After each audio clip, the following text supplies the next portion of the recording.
Are ICE agents in Chicago using excessive force? One of your top DC daily headlines for October 21. Day 21 of the government shutdown, now tied for the second longest in U.S. history with no end in sight.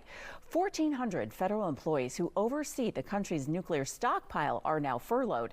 If the shutdown continues, federal employees could miss their first full paycheck. And for the first time ever, active duty military troops could go unpaid. Food stamp benefits could run out for 42 million Americans as early as next week. A judge is asking ICE leaders if agents in Chicago are using excessive force. And now the ICE director who left Chicago after a judge issued a subpoena to testify has to go back to Chicago to answer her questions. In a 6-hour hearing on Monday, the judge said her questions about reports of excessive force and using tear gas and rubber bullets without warning were not to question why ICE and Border Patrol agents are in Chicago, but how they're executing their duties and if their methods have been constitutionally legal. Separately, Illinois and the White House are now both asking the Supreme Court to decide whether the president can legally deploy the National Guard troops in the state against the objections of the state's governor.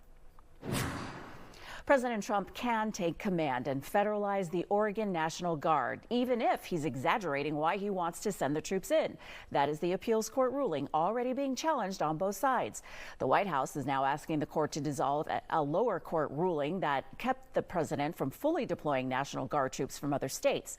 Oregon's governor is now asking a full appeals court to review and overturn Monday's ruling from a partial appeals court panel that blocks the president from asking Oregon's governor, but still cannot activate them for now.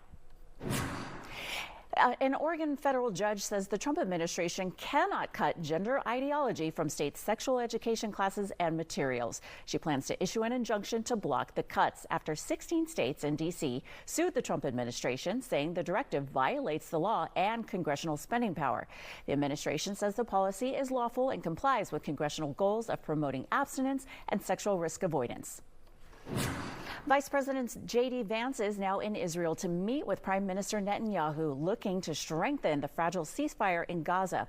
Over the weekend, Israel and Hamas both exchanging strikes, but both say they have now returned to the ceasefire, while President Trump says the agreement is still in place.